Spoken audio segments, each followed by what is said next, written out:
Hello बच्चों, आज मैं करने जा रहा हूँ रिलेशन का एक क्वेश्चन। 24 जनवरी की मॉर्निंग शिफ्ट का क्वेश्चन है। बहुत बढ़िया क्वेश्चन है रिलेशन का। रिलेशन भी कुछ अलग तरीके का है। 2a + 3b 3c + 4d। वो कहता है उस रिलेशन के अंदर नंबर ऑफ एलिमेंट्स क्या होंगे, मतलब ए बी सी डी के चार चार सेट, इनके कितने सेट बनेंगे। ए बी सी डी ऐसे हमारे पास सॉल्यूशन के कितने सेट बनेंगे जो इस कंडीशन को सेटिस्फाई करेंगे। 2a + 3b 3c + 4d, मगर ध्यान रहे ए बी सी डी की वैल्यू 1 2 3 4 में से हो सकती हैं। रिपीट हो कुछ भी हो कोई फर्क नहीं पड़ता। क्यों? रिलेशन में 1 1 1 2 1 3 रिपीट तो होंगे 100%, तो वैल्यू कैसी भी हो सकती है। तो अब मुझे इस कंडीशन को थोड़ा सिंप्लीफाई करने के आइडिया लगाता हूँ। कैसे? देखो जी, ऐसी वैल्यू जो इस कंडीशन को सेटिस्फाई करे। 2a + 3b 3c + 4d। भाई 3 दोनों के अंदर है, इवन, तो मैं एक काम करता हूं, इसको लेफ्ट में शिफ्ट कर देता हूं। b - c उधर हो जाता है 2 × 2d - a। जरा ध्यान से देखिए, RHS इवन है, लिख देता हूं RHS even, then LHS must be even। भैया इवन होने के लिए b - c को इवन होना पड़ेगा। मेरे पास एलिमेंट है 1 2 3 4। अगर दो दो का डिफरेंस भी करता हूं इवन के लिए, या तो b - c होगा 0, या होगा 2, या होगा -2, और कुछ हो ही नहीं सकता। दो एलिमेंट को आपस में माइनस करके देख लीजिए जो इवन आ जाए। 1 - 1 2 - 2 3 - 3 4 - 4 0 आएगा। 1 - 3 इवन आएगा, -2, या 4 - 2 इवन आएगा, या 3 - 1 दोनों ऑड। जब भी इवन आएगा तो केस आता है b - c या तो 0 होगा, या 2 होगा, या -2 होगा। अब इन कंडीशन की मैं एक एक करके स्टडी करने जा रहा हूं। केस 1, केस फर्स्ट, जब b - c = 0 है, यानी कि b = c है, तो आता है जी 2d - a आ जाता है 0, या मैं ऐसे कह लेता हूं जी, d आ जाता है जी a/2। तो बताइए a की वैल्यू ऐसी क्या होंगी जो /2 करके d आ जाए। तो जी a की वैल्यू या तो होगी 2 या होगी 4। तो d की वैल्यू होगी 1 और d की वैल्यू होगी 2। अगर a 2 है तो d की वैल्यू 1 है, अगर a 4 है तो d की वैल्यू 2 है। तो मेरे पास a d की वैल्यू आ जाती है, यानी कि एक एलिमेंट के लिए मेरे पास दो केस आते हैं। अब एक बात सुनिए, b = c, या तो b और c दोनों 1 1 होंगे, या दोनों 2 2 होंगे, या दोनों 3 3 होंगे, या दोनों 4 4 होंगे। और एक के लिए दो दो केस हैं जी। देखो ये A2 D1 A4 D2। देखो ध्यान से, अगर मैं B और C दोनों को 1 लेता हूं तो A और D के सेट ये बनेंगे। तो 4 मेरे पास हैं और एक के लिए दो केस हैं, तो यहां मेरे पास टोटल केस बन गए 4 × 2 8।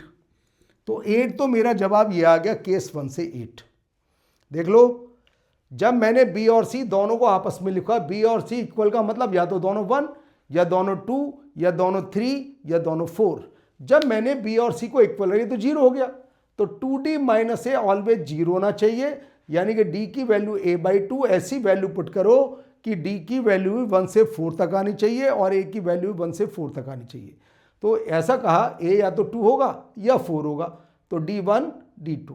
तो मेरे पास आ गया जी हर एक नंबर के लिए a की एक वैल्यू 2, d की वैल्यू 1, a की वैल्यू 4, d। तो एक के लिए दो केस हैं, तो 4 के लिए 8 केस आ जाते हैं, 8 कंडीशन आ जाती हैं। तो मेरे पास ये पूछा नंबर ऑफ एलिमेंट्स, तो अभी तक मेरे पास 8 एलिमेंट आ चुके। अब मैं केस नंबर 2 की स्टडी करने जा रहा हूं। केस नंबर 2 लेता हूं जी मैं, b - c को अब की बार लेता हूं 2।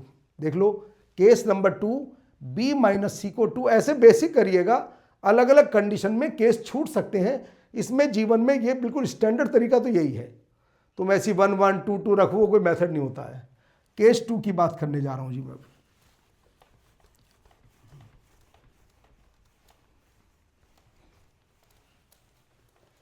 केस 2,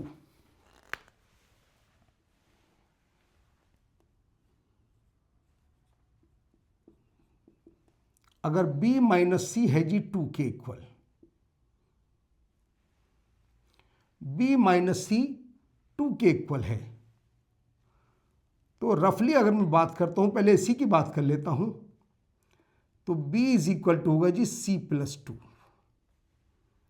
अगर c की वैल्यू 1 होगी तो b आ जाता है जी 3, और c की वैल्यू अगर 2 होगी तो b आ जाता है जी 4। बस 2 केस आते हैं मेरे पास, b minus C is equal to 2 के केवल 2 केस आते हैं मेरे पास, 2 केस। अब जितने भी एलिमेंट होंगे उसमें 2 का मल्टीप्लाई कर देंगे।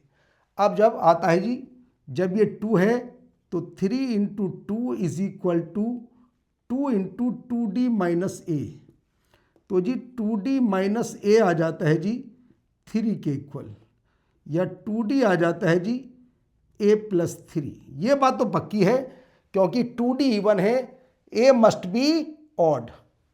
a की वैल्यू या तो होगी 1 या a की वैल्यू होगी 3। अगर a 1 होगा तो d आता है 2, और a 3 होगा तो d आता है 3। देख लो ध्यान से, a अगर 1 होगा 3 और 1 4 तो d आता है 2, a अगर 3 होगा तो d आता है मेरे पास 3। तो 2 केस आते हैं ये लो जी, हर एक के लिए 2 केस, तो 2 इंटू 2 टोटल केस कितने आ गए जी, 4 एलिमेंट्स इससे आ जाते हैं। 2 इंटू 2 4 इससे आ जाते हैं, और 12 8 पहले से आए तो कितने हो गए अब तक, 12 एलिमेंट अब तक 12 हो चुके, 8 पहले से और 4 इससे 12। तीसरे से और देखते हैं -2 होने पर कंडीशन क्या आती है। ध्यान से देख लो, कुछ नहीं, बस इवन ऑड से ही काम खत्म हो जाता कोई भी क्वेश्चन। अच्छी बात है यहाँ एलिमेंट भी दे रखे 1 2 3 4। अब मैं लेता हूँ जी इसको करने के बाद केस नंबर 3। केस नंबर 3 हमने लिया जब b माइनस सी माइनस 2 है। क्या कभी हो सकता है b माइनस सी माइनस 2? देखो b होगा c माइनस 2, b होगा c माइनस 2। तो देखते हैं इनकी वैल्यू क्या आती है और इसकी हेल्प से इसकी वैल्यू क्या आती है। वैल्यू आ जाती है तो ऐड कर दें, नहीं आती है तो हमारा 12 आंसर आ चुका। 12 है क्या? हाँ जी 12 इसके अंदर है। देखते हैं उससे ज़्यादा भी, 12 से ज़्यादा भी हो सकता है, 15 18 6 तो बिल्कुल नहीं होगा, ये बात पक्की है। देखिए जी केस 3, अभी तक हमें ये पता चला कि हमारा आंसर बी सी डी में से कोई सा एक आंसर होगा। सारी कंडीशन केस नंबर 3 के ऊपर डिपेंड है। तो केस नंबर 3 की बात करने जा रहे हैं। केस 3,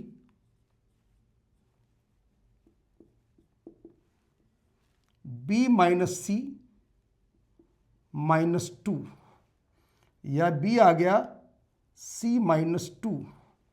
तो बताइए c की वैल्यू 3 है तो b की वैल्यू है 1, और c की वैल्यू अगर 4 है तो b की वैल्यू है 2। ये 2 केस इससे आ जाते हैं जी b और c के, अगर दोनों का डिफरेंस 2 है, -2 है। अब आते हैं राइट हैंड, देखते हैं जी 3 into minus 2, 2 into 2d minus A, तो 2d माइनस ए आ जाता है जी -3। 2d a माइनस 3, ऐसी कोई वैल्यू होगी नहीं। देखो 3 से ज़्यादा चाहिए, d 0 तो है नहीं। अगर मैं a को 4 लेता हूँ लास्ट वैल्यू, तो d आती है 1/2, क्योंकि हमारे पास a b c d की वैल्यू 1 2 3 4 हो सकती हैं। तो ये केस पूरी तरह फेल हो गया। तो मेरा आंसर आ गया 8 + 4 यानी कि 12। तो ये आ गया जी second option is correct answer. तो ऐसा क्वेश्चन जब भी हो इवन ऑड से करिएगा, क्वेश्चन आराम से हो जाता है। अगर मैं 2 वैल्यू रखूँगा 1 1 5 आ गया, फिर इसको ढूंढता रहूँगा, बहुत टाइम बर्बाद होगा उसमें। तो तुक्का लगाते रहो, आंसर आ गया, कोई छूट भी सकता है। तो जब भी ऐसा कोई क्वेश्चन हो तो ऐसे एक पार्ट में कर करके पार्ट कीजिएगा, क्वेश्चन आराम से सोल्व हो जाता है। तो ये था रिलेशन का एक अच्छा क्वेश्चन, क्योंकि रिलेशन फंक्शन के हर पेपर के अंदर एक क्वेश्चन तो आता ही आता है, 2 क्वेश्चन मिले हैं। एक में डोमेन पूछा गया, और डोमेन भी इस बार डोमेन रिलेशन का ही पार्ट है। चाहे उसमें इन्वर्स आ जाए या उसके अंदर लॉग आ जाए, सब रिलेशन के पार्ट होते हैं। रिलेशन फंक्शन वाले चैप्टर के कोई भी पार्ट आ जाए। तो उम्मीद है क्वेश्चन समझ में आ गया होगा, बिल्कुल बेसिक मेथड से करिएगा। तो ये रिलेशन का क्वेश्चन था। ज़्यादातर क्वेश्चन के रिलेशन के आजकल क्वेश्चन आ रहे हैं, number of relation, reflexive relation, symmetric, anti symmetric, इस टाइप के रिलेशन क्वेश्चन। जब कोई क्वेश्चन आएगा कराऊंगा उस टाइप का क्वेश्चन भी। उम्मीद है ये क्वेश्चन समझ में आ गया होगा। ध्यान से करिएगा, समझ के करोगे तो पेपर में अच्छी रैंक आराम से आ जाती है, बहुत प्यार से। वीडियो देखने के लिए बहुत बहुत धन्यवाद। नेक्स्ट क्लास में कुछ अलग बात करेंगे।